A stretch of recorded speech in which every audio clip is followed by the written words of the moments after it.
Hello students. Now today we see the second chapter, water analysis and their technology.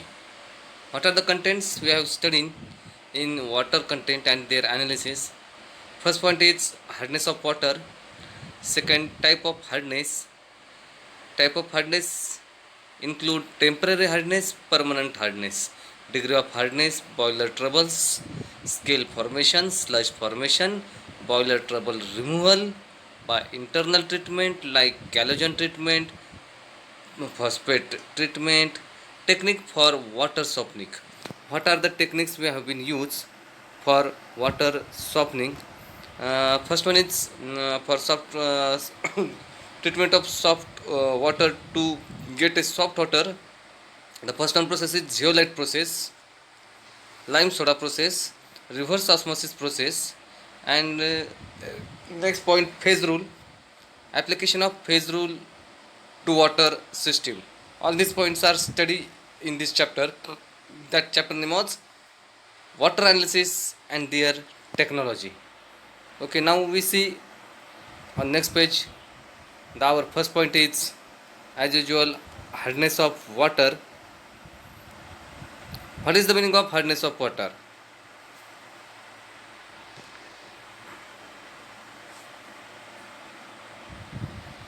Hardness of water is nothing but what? Which do not produces a leather. Which does not produces good leather with soap. Good leather with soap.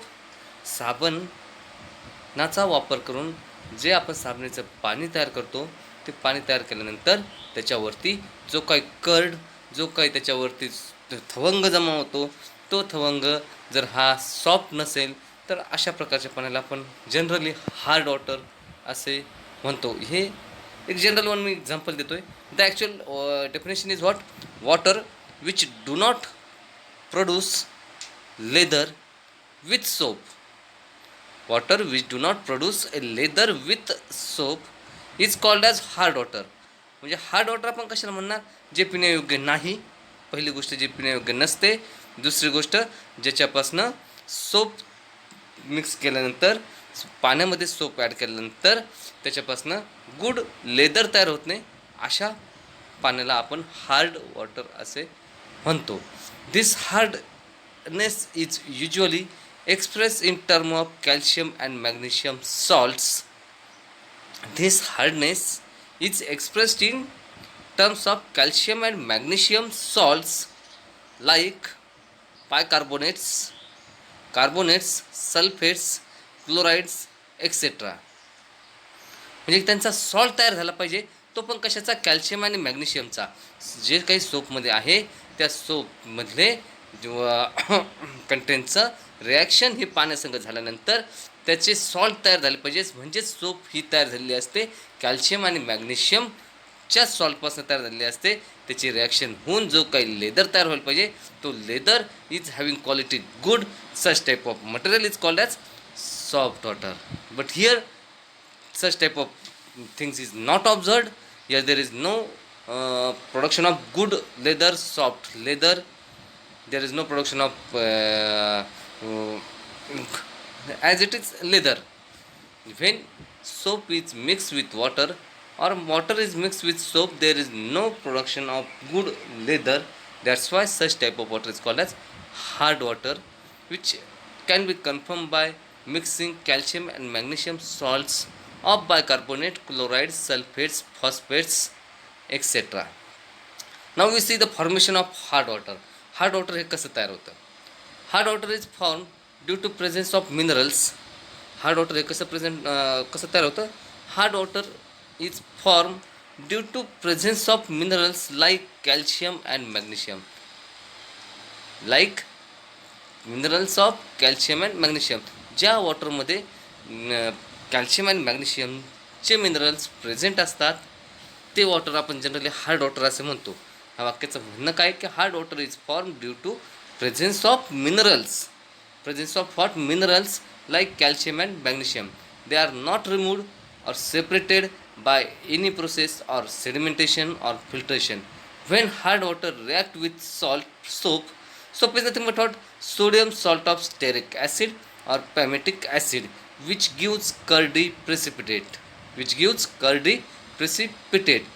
जर hard वॉटरची reaction soap बरोबर झाली तर त्या सोपमध्ये जे काही salt असतात steric ॲसिडचे किंवा पॅमेटिक ॲसिडचे ते कर्ड प्रिसिपिटेट तयार करतात आणि ज्यावेळेस कर्ड प्रिसिपिटेट तयार होतो त्या प्रकारच्या पाण्याला आपण हार्ड वॉटर असे म्हणतो. You see the reaction.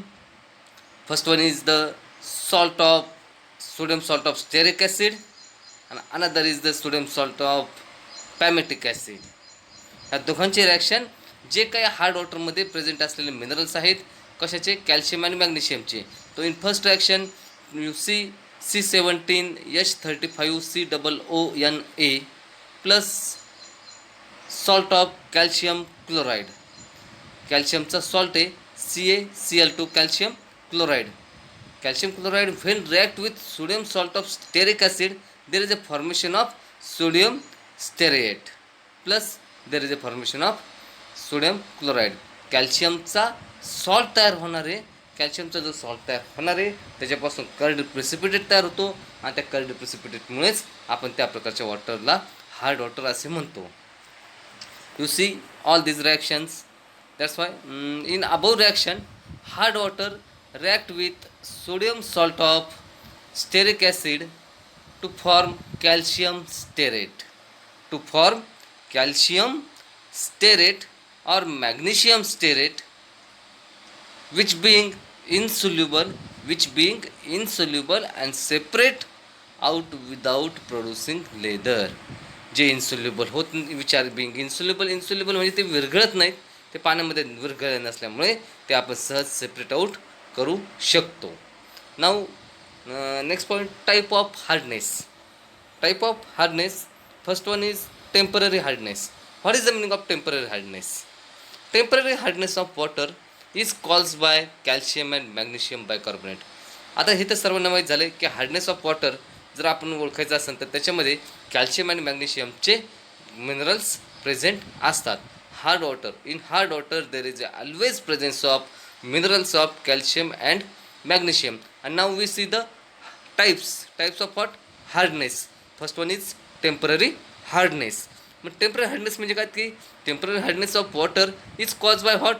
Mineral of calcium and magnesium bicarbonates. This can be removed by simple boiling of water. हे जे मिनरल्स आहेत कॅल्शियम आणि मॅग्नेशियमचे आपण ते रिमूव्ह करतो by simple boiling of water. Due to boiling bicarbonate is converted into hydroxide. Converted into hydroxide or carbonate insoluble precipitate which can be separate out easily. You see the reaction. First one reaction, calcium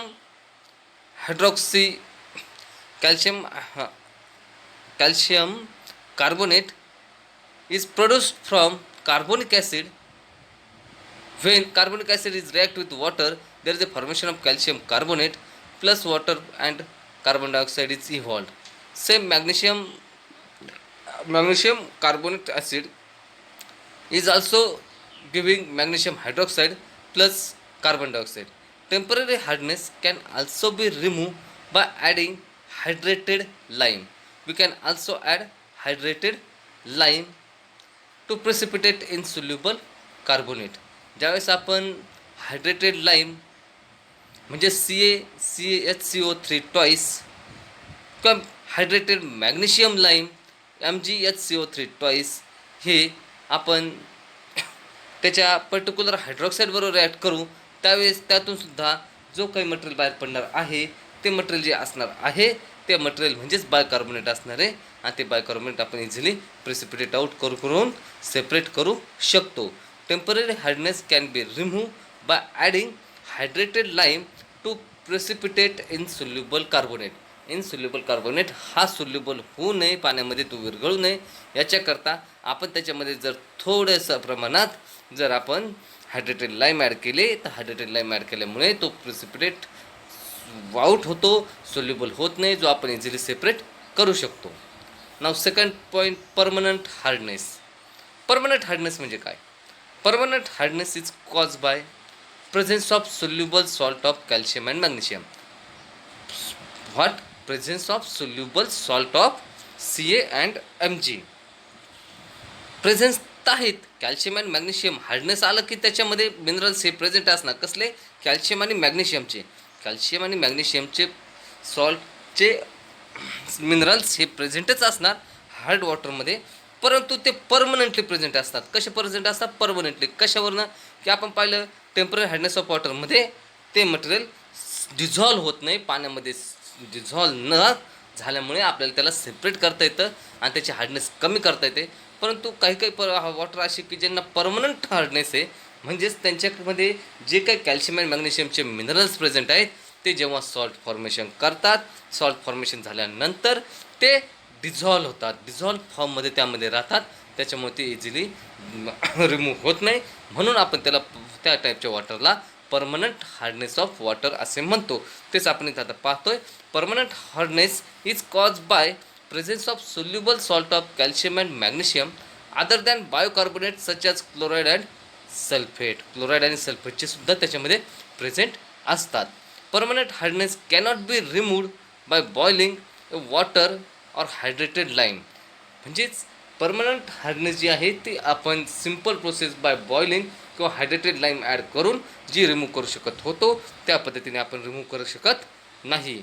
It can be eliminated by using some softening techniques like lime soda process, zeolite process, ion exchange process, reverse osmosis process, etc.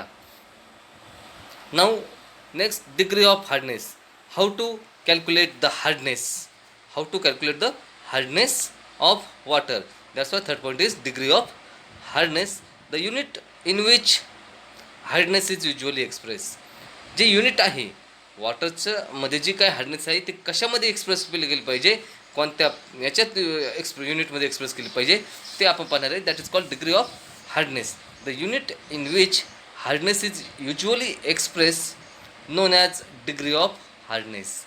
जे काही unit आपण use करणार आहे hardness express करण्याकरता त्यालाच आपण degree of hardness असे म्हणतो.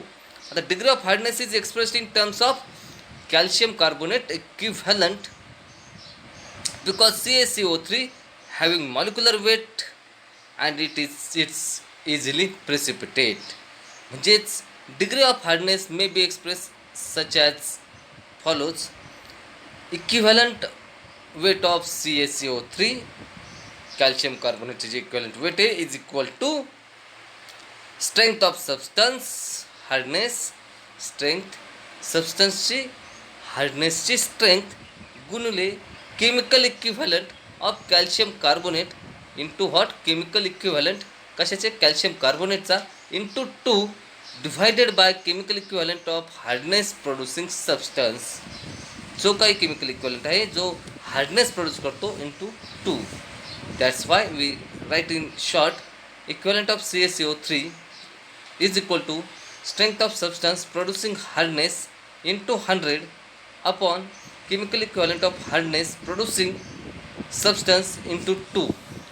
Now by this, using this formula we find out some units which express the degree of hardness which are listed below. First one is parts per million. Parts per million, in short ppm. Most of the ठिकाणी तुम्हाला पाहायला भेटेल की वॉटरच्या पुढे त्याची hardness ही ppm मध्येच मोजलेली असते, कारण मॉडर्न मेथडनुसार we now use parts per million method to express the hardness of water. What is the parts per million? Parts per million is what? It is the number of equivalent part of CaCO3. It is the number of equivalent part of CaCO3 present per million part of water by weight. Part of water by weight म्हणजे 10⁶ च्या रेशोनुसार CaCO3चे किती पर्सेंटमध्ये हे minerals present असतील वॉटरमध्ये हे काढण्याची method म्हणजे parts per million method. Second आहे mg per litre. mg per litre milligram per litre. It is the number of milligram of CaCO3. Milligram कशाचे? कॅल्शियम कार्बोनेटचे milligram. How much milligram calcium carbonate present in 1 litre. How much milligram of calcium carbonate present in 1 liter is called as mg per liter. Next, degree Clark. Degree Clark, it is the equivalent part of CaCO3 present 70,000 part of water. 70,000 part of वॉटरच्या कंपेअरमध्ये किती पर्सेंटमध्ये मध्ये calcium carbonate present आहे त्याच्यावरूनच आपण degree Clark काढू शकतो. Now degree French. Degree French is the nothing but what present of calcium carbonate as compare to 10⁵ part of water. 10⁵ part of water जर हे इक्विव्हॅलंट CO3 प्रेझेंट असेल तर आपण ते डिग्री फ्रेंचमध्ये एक्सप्रेस करतो. All these are degree Clark, degree French are old methods. Now in recent we use mg per liter or most of the time we use parts per million. Now correlation between ppm parts per million, magnesium per liter, degree Clark and degree French. 1 ppm is equal to 1 mg liter. 1 mg per liter is equal to 0.07 degree Clark is equal to 0.1 degree French. Now next point, boiler trouble. Boiler trouble, जे मोठमोठे साखर कारखान्यामध्ये, विविध कारखान्यामध्ये आपण boilers पाहतो ज्याचा आपण विविध कामासाठी यूज करतो. त्याच्यामध्ये काय प्रॉब्लेम्स येतात? त्याच्यामध्ये मोस्टली 2 प्रॉब्लेम्स येतात. स्केल तयार होणे आणि स्लज तयार होणे. अति हाय टेम्परेचरला ज्यावेळेस बॉईल होतं पाणी त्यावेळेस बॉईल झाल्यानंतर वरती जाणार आहे, वर गेल्यानंतर त्याची वाफेचं रूपांतर परत पाण्यात होऊन ते परत खाली येणार आहे किंवा त्या पद्धतीने स्टीम जनरेट होऊन पुढे पास केली जाणार आहे. त्यावेळेस तिथे मोठ्या प्रमाणात स्केल आणि स्लज फॉर्मेशन होतं आणि हे स्केल आणि स्लज जे फॉर्म तयार होतं त्याच्यामुळे बॉयलर्सला ट्रबल येतात. त्यामुळे दर 6 महिन्याने, दर महिन्याने, दर आठवड्याला आपल्याला विविध कंपन्या रिपेअर अँड मेंटेनन्स करताना सुट्टीच्या दिवशी दिसतील. त्यांचे लोक बॉयलरचं रिपेअर अँड मेंटेनन्स करत असतात. मग what is the boiler trouble? Now we see boilers are used in industries and power station.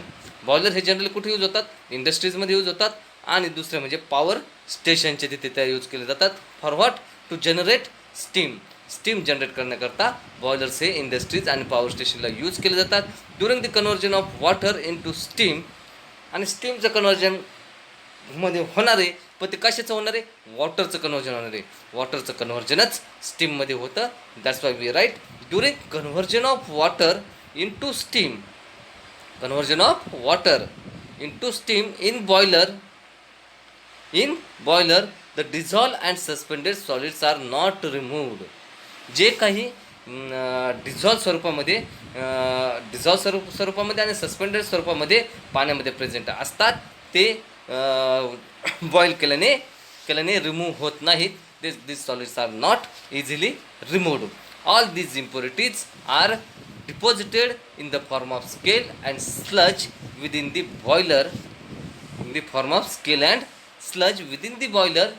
and causes boiler trouble. Boiler trouble काय येतो?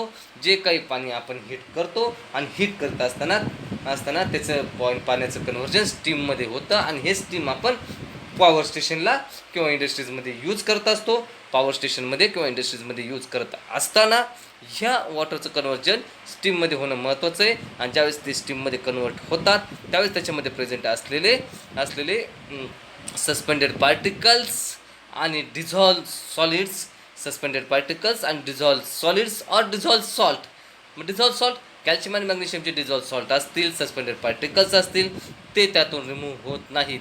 बॉइलिंगच्या मेथडने ते पदार्थ तर त्या पाण्यातून सेपरेट आउट होतात, बाहेर पडतात आणि त्याच्यापासून जे काही मटेरियल तयार होतं जस्ट लाईक ए बुरशी, एक प्रकारचं काय होतं? बुरशी.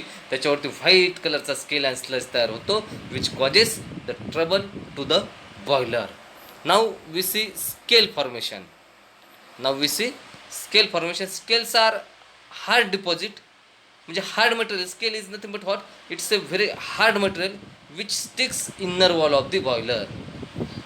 जे काही आतला इनर वॉल्स आहेत त्याच्यावरती जे काही जाड आणि हार्ड मटेरियल डिपॉझिट होतं बॉयलरच्या, त्याला आपण स्केल असे म्हणतो. These are form by calcium carbonate, calcium sulphate, calcium hydroxide, magnesium hydroxide in hot portion of the boiler. जिथे काही गरम पोर्शन असतो, हॉट पोर्शन असतो, त्या गरम स्थितीत जे काही सॉलिड्स आहेत बाहेर पडलेले ते तिथे डायरेक्टली चिकटतात. चिकटल्यानंतर तर ते जेव्हा गार होतात त्यावेळेस ते हार्ड होतात आणि हार्ड झाल्यामुळे ते इझिली आपल्याला त्या बॉयलरमधनं काढता येत नाहीत. आणि हे जे असतात हे calcium carbonate, calcium sulphate, calcium hydroxide, magnesium hydroxide यांच्यामुळे तयार झालेले असतात. That's why it is called as scale formation. Now next, sludge formation. sludge form Sludge form loosey, slimy and soft precipitate in the colder area. Scale formation हे hot एरियामध्ये होतं, sludge formation हे cold एरियामध्ये होतं. The big difference is what?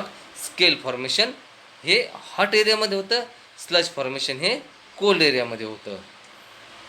The sludge form by calcium chloride, magnesium carbonate, magnesium sulfate. Original salt calcium chloride, magnesium chloride, MgCO3, MgSO4 यांच्यापासून जे काही material तयार होतं त्याला आपण स्लज असे म्हणतो. ती स्लज ही आपल्याला कोल्ड एरियामध्ये भेटते, कोल्ड पोर्शनमध्ये भेटते. आणि स्केल फॉर्मेशन आपल्याला हे हॉट एरियामध्ये भेटतं जे त्याच्या सॉल्टपासून तयार झालेलं असतं. Now problem cause in boilers. कोणकोणते प्रॉब्लेम्स आपल्याला फेस करावं लागतात त्यामुळे बॉयलरमध्ये? That we have seen. Scales and sludges is a poor conductor of heater.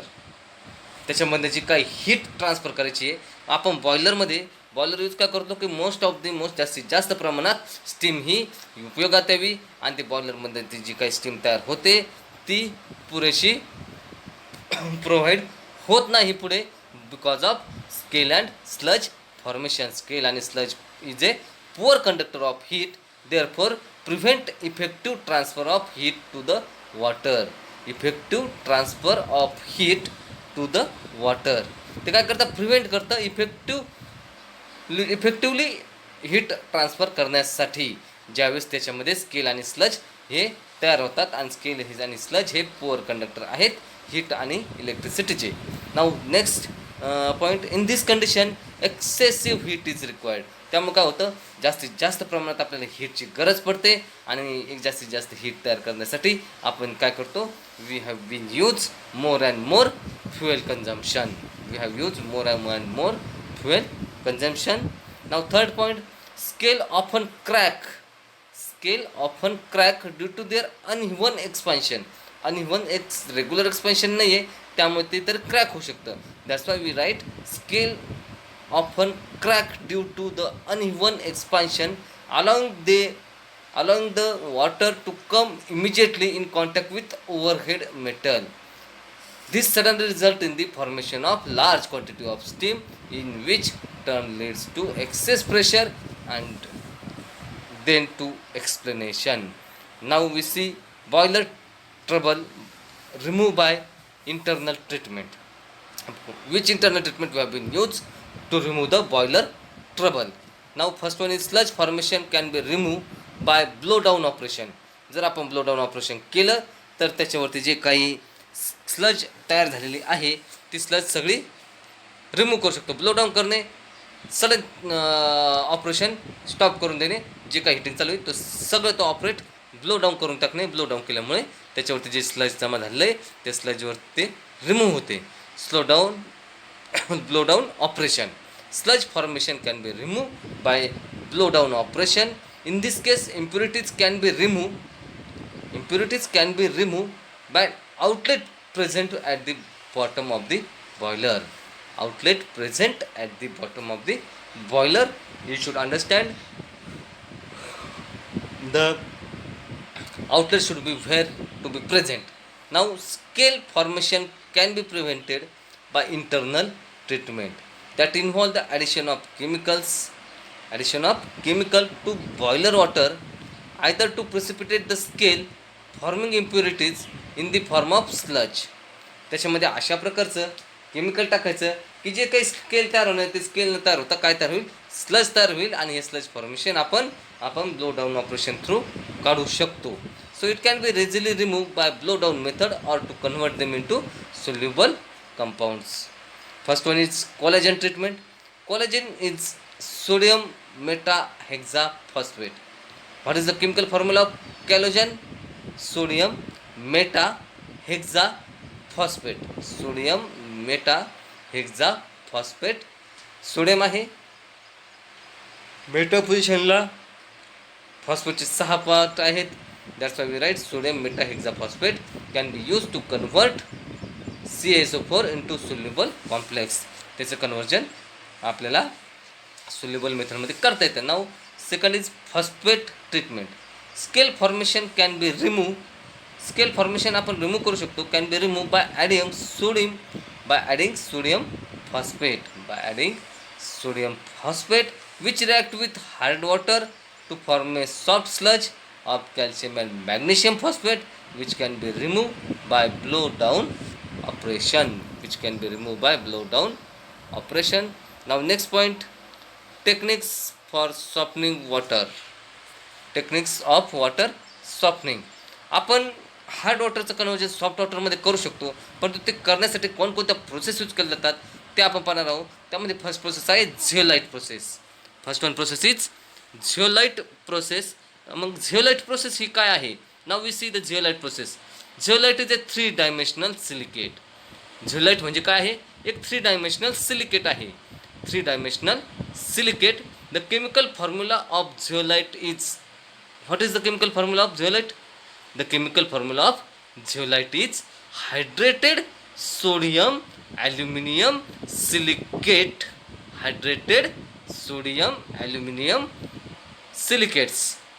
Zeolite is nothing but what? It contains only sodium, aluminate and silicates. यांचे parts आहेत. या पार्ट्सपासून जे काही मटेरियल तयार झालेलं आहे त्याला आपण झिओलाइट असे म्हणतो. Now which can be represented as you see Na2O Al2O3 dot XSiO2 dot Y quantity of H2O. X is 2 and Y is equal to -2. It's a salt of hydrated sodium, aluminum and silicates. Now zeolite are capable to exchange ions with sodium ions. झिओलाइटमध्ये अशा प्रकारची capacity आहे की तो exchange करू शकतो ions. कोणाबरोबर? Sodium ions बरोबर. झिओलाइटकडे अशा प्रकारची कॅपेबिलिटी आहे की तो कोणतेही आयन्स एक्सचेंज करू शकतो ते सोडियम आयन्स बरोबर. It is capable of exchanging hardness producing icons present in water. याच्यामध्ये अशा प्रकारची कॅपॅसिटी आहे झिओलाइटमध्ये की तो हार्ड वॉटर ज्या गोष्टीमुळे आहे ते मधले ते हार्डनेसपणा कमी करण्याची ताकद त्याच्यामध्ये असते. This process is called as permutit process. Zeolite can be written as Na2Ze. The 2Na+ ions can be replace by calcium और मॅग्नेशियम आयन्स. परमनंट वॉटरचं कन्व्हर्जन जर आपल्याला हार्ड वॉटरचं कन्व्हर्जन जर आपल्याला सॉफ्ट वॉटरमध्ये करायचं असेल तर as all of you know the hard water is nothing but what? It contains the minerals of calcium and magnesium. त्याच्यामध्ये काय आहे? कॅल्शियम अँड मॅग्नेशियमचे मिनरल्स असल्यामुळे आपण त्याला परमनंट हार्ड वॉटर म्हणतो किंवा हार्ड वॉटर असे म्हणतो. आणि हे जे काही कॅल्शियम अँड मॅग्नेशियमचे मिनरल्स आहेत ते आपण एक्सचेंज करू शकतो विथ द हेल्प ऑफ झिओलाइट. जर आपण झिओलाइटचा यूज केला तर ज्याच्यामध्ये सोडियम, ॲल्युमिनियम आणि सिलिकेट्स असतात त्यामध्ये सोडियम हा रिप्लेस होतो instead of calcium and magnesium. Calcium and magnesium हे आयन्स तो रिमूव्ह करून स्वतः त्या जिथे एक्सचेंज होतो त्या प्रोसेसला आपण झिओलाइट प्रोसेस असे म्हणतो. Now we see the detail process. The apparatus is made of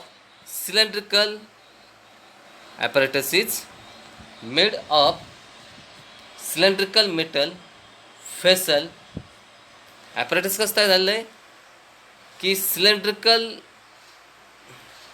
metallic vessel is having cylinder type gas cylinder जसा असतो त्या टाईप एक सिलेंड्रिकल स्ट्रक्चर मेटॅलिकमधलं which is having vessel with several beds. त्याच्यामध्ये काय आहेत? वेगवेगळे प्रकारचे सेव्हरल बेड्स तयार केलेले आहेत. Are made inside it where zeolite salt is kept. त्याच्यामध्ये आपण काय ठेवणार आहे? झिओलाइट सॉल्ट त्याच्यामध्ये ठेवणार आहोत.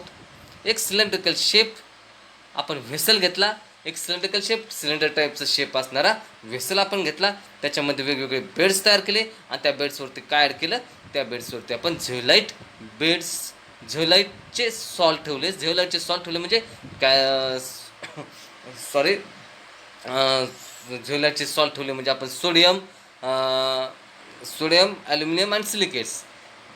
झिओलाइट म्हणजेच काय, द सॉल्ट्स ऑफ सोडियम, ॲल्युमिनेट आणि सिलिकेट्स. मग हे जे झिओलाइटचे सॉल्ट आहेत, आपण झिओलाइट बेड तयार करून त्याच्यावरती ठेवून दिले. हे आपण प्रोसेसमध्ये आपण आतापर्यंत पाहिलं. In that is kept raw material is poured inside the apparatus through inlet. आपण एक इनलेट थ्रू आपलं रॉ मटेरियल त्यामध्ये पास केलं. That's why we write raw material is poured inside the apparatus through inlet that pass through the beds. Thus chemical ion exchange reaction take place. After the use of this process a certain time, zeolite is exhausted, that is all sodium ions are replaced by calcium or magnesium, and therefore there will not be used for softener of the water. जे काही आपलं raw material आहे ते raw मटेरियलवरती या झिओलाइट बेडवरती pass करणे. झिओलाइट बेडवरनं ज्यावेळेस ते पास होतील त्याच्यामध्ये आयन एक्सचेंज प्रोसेस होऊन जाईल, आणि आयन एक्सचेंज प्रोसेस नंतर hard water becomes soft water. That's why we show the representation. Exhausted zeolite can be replaced by treating with brine solution. हे आपण ब्राईन सोल्युशन यूज करून सुद्धा हे याच्यावरती आपण प्रिपरेशन करू शकतो. Exhausted zeolite on washing with cold water. Exhausted जे झिओलाइट आहे ते जर आपण कोल्ड वॉटर बरोबर वॉश केले तर कॅल्शियम क्लोराईड आणि magnesium chloride can be removed and regenerate zeolite is again use.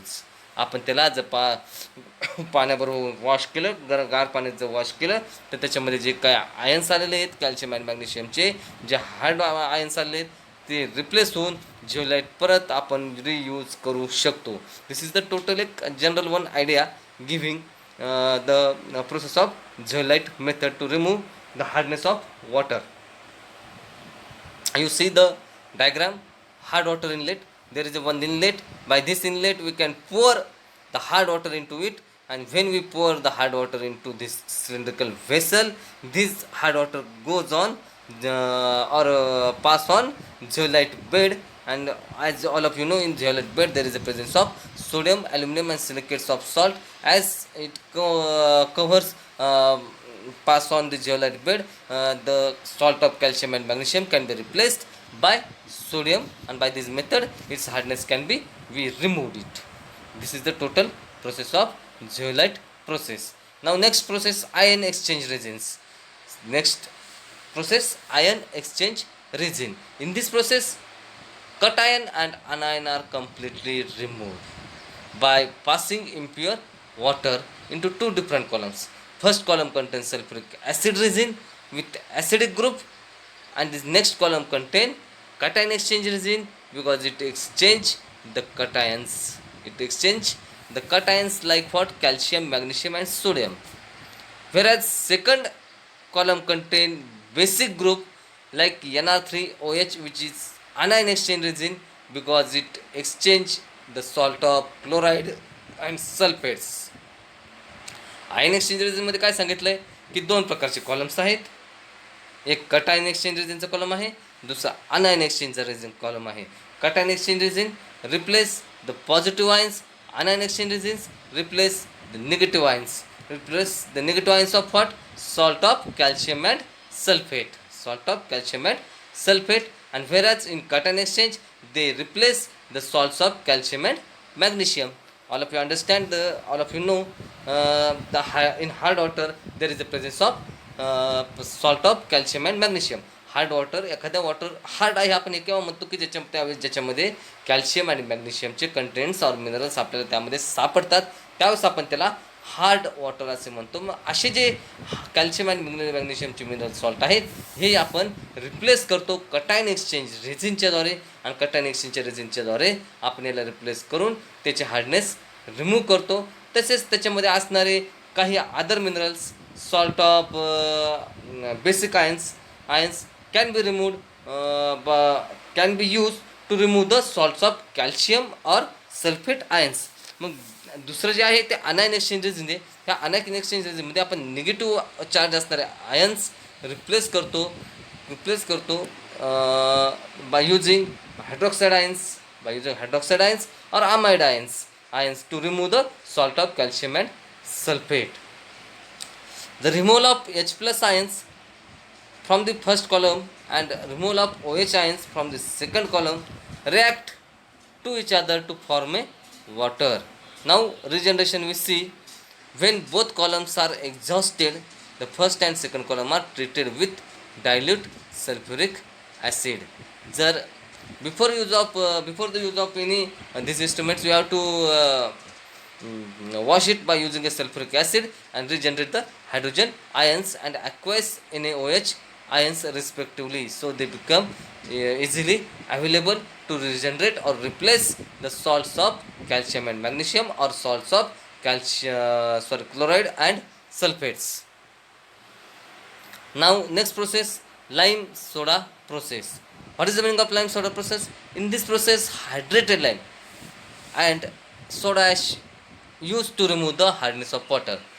Hardness of water, जे काही हार्डनेस आहे, एखाद्या पाण्याला हार्डनेस आहे म्हणजे त्याच्यामध्ये जे काही मिनरल्स आहेत कॅल्शियम आणि मॅग्नेशियमचे, ते रिमूव्ह करण्याकरता आपण हायड्रेटेड लाईम आणि सोडा ॲश ह्या दोन केमिकल्सचा यूज करतो. One is hydrated lime and another one is soda ash. By using this two salts we can remove hardness of water. Now first one is hydrated lime process. If we use hydrated lime to remove the hardness of water, what is the procedure? Now we will see. Hydrated lime is used to remove temporary hardness of water. Hydrated लाईमने काय होते, temporary hardness of water हे remove करू शकतो आपण. It react with calcium hydroxide, calcium carbonate and magnesium carbonate to form a insoluble precipitate of calcium chloride and magnesium hydroxide. By this method we can remove it. That's why we use hydrated lime to remove the temporary hardness of water. But hydrated lime is also used to remove the permanent hardness also. Hydrated lime आपण हे temporary hardness of water convert करण्यासाठी remove करण्यासाठी नाही, तर sorry permanent हार्डनेससुद्धा remove करण्याकरता आपण use करतो. मग आता टेम्पररी हार्डनेस ऑफ वॉटरमध्ये काय असतात, salts of calcium and magnesium. आणि परमनंट हार्डनेस ऑफमध्ये काय असतात, this also there is the presence of calcium and magnesium salts, but there is a presence of chance of also salts of chloride and sulfates. That's why we write hydrated lime is also used to remove hardness. To remove hardness means magnesium salt of impurities only to form water, which react with magnesium sulfate, magnesium chloride, and there is a insoluble precipitation of magnesium hydroxide. When magnesium sulfate and magnesium chloride is formed, there is a also one component formed, that is magnesium hydroxide, which is insoluble, which is precipitate out in hydrated lime process. In above reaction, calcium base impurities, calcium base ज्या काही impurities आहेत त्या काय तयार करतात, calcium chloride, calcium sulphate तयार करतात, which are soluble in water, जे वॉटरमध्ये सोल्युबल आहेत. Therefore calcium base impurities are not removed by sodium lime not removed by lime method or hot lime process. Now next process is soda ash process. Soda ash process is nothing but what? Sodium carbonate is used to remove permanent hardness of water. Generally, to remove the permanent hardness of water, we use sodium salts. That's why we use here sodium carbonate. Sodium carbonate is used for what? To remove the permanent hardness of water, which is caused by magnesium sulfate and magnesium chloride, or calcium chloride and calcium sulfate. We see the examples. Calcium chloride react with sodium bicarbonate to form calcium carbonate. Calcium sulfate react with sodium carbonate to form calcium carbonate. Magnesium chloride is again react with sodium carbonate. There is a formation of magnesium carbonate. Magnesium sulfate is also react with this to form magnesium carbonate. The amount of lime soda required for the softening of hard water can be calculated by using above formula. What is the formula? Lime requirement is equal to 74 by 100. Temporary जर hardness use केली तर त्याच्यामध्ये 74% temporary hardness असते, म्हणून that's we write 74 by 100 into temporary hardness of calcium plus 2 molecules of temporary hardness of magnesium plus permanent hardness of magnesium in terms of CaCO3 equivalent. Now next, reverse osmosis. This is the last point, actually not last but second last point. Removal, water treatment and their analysis. Water treatment आपण कोणतं वेगवेगळं पाहिल्या आणि त्याचा आता analysis करतोय. How to convert hard water into soft water. Now the process is what? Reverse osmosis process. The minimum excess pressure has to be applied on the solution to prevent the entry of solvent molecule into the solution through semi-permeable membrane is known as osmotic pressure. Means that to lower the concentration from lower concentration to higher concentration, lower concentration पासून higher कॉन्सन्ट्रेशनमध्ये conversion करत असताना आपण एक specific प्रकारचं solution जर आपण apply केलं हे प्युअर वॉटरमध्ये, तर त्यावेळेस तिथे जे काही मेम्ब्रेन तयार होईल that membrane is called as semi permeable membrane which is called as osmotic pressure, which is nothing but what? Osmotic pressure. Osmotic pressure आपण मिनिमम प्रेशर अप्लाय करून एखादं सोल्युशन जर त्यामध्ये ॲड केलं, प्युअर वॉटरमध्ये जर ॲड केलं, तर प्युअर वॉटरमध्ये ते ॲड केल्यानंतर त्याच्यापासून जे काही सेमी परमेएबल मेम्ब्रेन तयार होईल दॅट सेमी परमेएबल मेम्ब्रेनलाच आपण त्याचं ऑस्मोटिक प्रेशर असे म्हणतो. Now we see the diagrams osmosis and reverse osmosis. In osmosis what you see the solutions and yellow points. The yellow points which is nothing but higher concentrated solutions, and there is a formation of semi-permeable membrane and lower concentration of water. जे pure water त्यामध्ये आहे त्याच्यामध्ये आपण higher कॉन्सन्ट्रेशनवालं solution add केलं. When we add higher concentration of solution into pure water there is a formation of semi-permeable membrane as you see in the diagram, and because of this semi-permeable membrane these are well separate out as a higher concentrated material is one side and lower concentrated material is also one side. Now in reverse osmosis, when we apply the pressure on higher concentration material, it goes to pure water. Where it goes to pure water, which is having lower concentration, and by this reverse osmosis process we can convert hard water into soft water.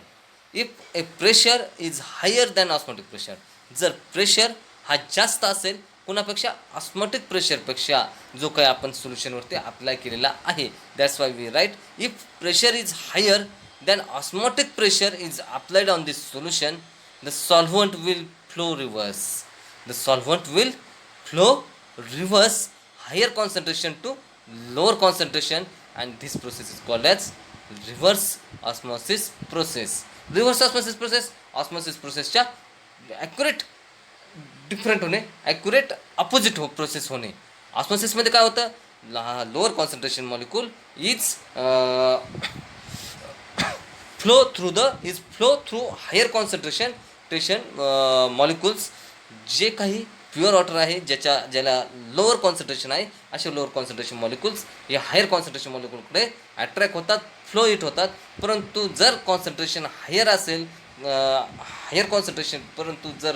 Higher concentration molecules जर flow होत असतील lower कॉन्सन्ट्रेशनकडे, तर त्या प्रोसेसला आपण reverse osmosis process असे म्हणतो. But when it happens when we apply the pressure.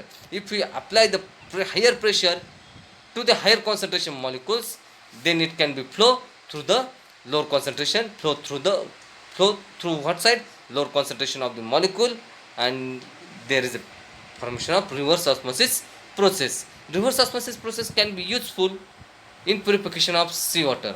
समुद्राचं पाणी हे शुद्ध करण्याकरता आपण रिव्हर्स ऑस्मोसिस प्रोसेस यूज करतो. त्याच्यामध्ये प्रेझेंट असणारे सॉल्ट्स जे कॅल्शियम आणि मॅग्नेशियमचे सॉल्ट्स आहेत त्याच्यावरती प्रेशर अप्लाय केल्यामुळे त्या हायर कॉन्सन्ट्रेशनचं कन्व्हर्जन लोअर कॉन्सन्ट्रेशन मॉलिक्यूलमध्ये होतं, आणि लोअर कॉन्सन्ट्रेशन मॉलिक्यूलमध्ये झाल्यानंतर त्याच्यापासून आपल्याला बऱ्यापैकी सॉफ्ट वॉटर मिळतं. That's we have been seen. Reverse osmosis process can be also use for purification of sea water. Sea वॉटरवरती आपण रिव्हर ऑस्मॉसिस प्रोसेस यूज करतो. For this purpose sea water is delivered under pressure. Sea water जे काही समुद्राचं पाणी आपण घेणार आहे ते कसं घेतलं पाहिजे, अंडर प्रेशर घेतलं पाहिजे, through this semi permeable membrane where water permeate the minute pores of the membrane and is delivered as A pure water. is delivered as a pure water. Now advantages. What are the advantages of reverse osmosis process? Reverse osmosis system have lower maintenance requirement. You have to just apply the pressure to the higher concentration molecules, and because of this higher concentration molecules, the minerals whatever the present in it, it can be flow out through semi-permeable membrane मधून ते flow out होतील. आणि flow out होत असताना जे काही minerals आहेत, permanent hard materials आहेत, ते तिथेच राहतील, आणि जे काही चांगले मटेरियल्स असतील ते इझिली आपल्याला वेगळे करता येईल, सेपरेट आउट करता येईल from the reverse osmosis process. It removes colloidal silica which is not removed by डिमिनरलायझेशनमध्ये सिलिका हे रिमूव्ह होत नाही. रिव्हर्स ऑस्मोसिस प्रोसेसमध्ये सिलिका रिमूव्ह होते. RO system, we see all of you know the RO system is in everyone homes. RO system ही प्रत्येकाची आता गरजच झालेली आहे, प्रत्येकाची गरजच झालं असून आणि ती प्रत्येकाच्या घरोघरी आपल्याला आरो सिस्टीम दिसते. RO system is based on reverse osmosis process. RO system required less energy as compared to other technology. The reverse osmosis is gaining ground at present for covering seawater into drinking water, for obtaining water for higher pressure boilers. Now next point, phase rule. Phase rule is what? Phase rule is play an important role to know the behavior of heterogeneous system. आपल्याला काय माहीत असलं पाहिजे, behaviour माहीत असलं पाहिजे heterogeneous सिस्टीमचा. Whereas the law of mass action is applied to know the behaviour of homogeneous system. If the equilibrium between any number of phases is not influenced by gravitational or electromagnetic force, but the influenced by pressure, temperature and concentration. That's why the degree of freedom is related to the degree of number of phases. That's why we write the formula F is equal to C minus P plus 2. Actually, phase rule is not included in our syllabus. We just overlook it.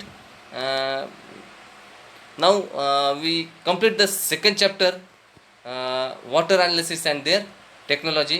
In water analysis and water technology, we see what are the colloidal impurities are present. What are the colloidal impurities are present. And because of these impurities, what happens? There is a presence of hardness of water. Because of this, there is a hardness to the water. And what about hardness of? Then we see the hardness of water, types of hardness. There are two types of hardness: temporary hardness, permanent hardness. Both hardness is because of the minerals of calcium and magnesium. Minerals magnesium आणि कॅल्शियमचे minerals हे पाण्यामध्ये present असल्यामुळे त्याला हार्डनेसपणा येतो आणि त्याला आपण hard water म्हणतो. आणि टेम्पररी हार्डनेसमध्ये पण असतात प्रेझेंट आणि परमनंट हार्ड वॉटरनेसमध्ये पण प्रेझेंट असतात. टेम्पररी हार्डनेसचे आपण कशा पद्धतीने रिमूव्ह करतो, परमनंटचे कशा पद्धतीने रिमूव्ह करतो. आपण डिग्री ऑफ हार्डनेस हे त्या युनिटमध्ये मोजतो, PPMमध्ये मोजतो, मॅग्नेशियम पर लिटरमध्ये मोजतो, डिग्री फ्रेंचमध्ये मोजतो की डिग्री क्लार्कमध्ये मोजतो. बॉयलर ट्रबल्स, हे जे हार्डनेस ऑफ वॉटर आहे, हार्ड वॉटर यूज केल्यामुळे बॉयलरमध्ये जे काही स्केल आणि स्लज तयार होतात आणि ते स्केल आणि स्लज तयार झाल्यामुळे जे काही ट्रबल्स बॉयलरला येतात ते पण आपण गोष्टी पाहिल्या.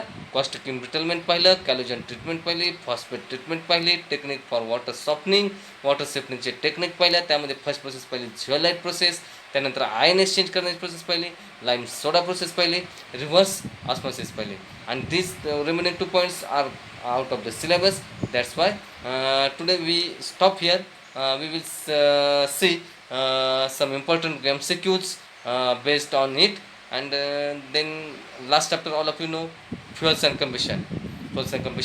We will start in next lecture. Thank you.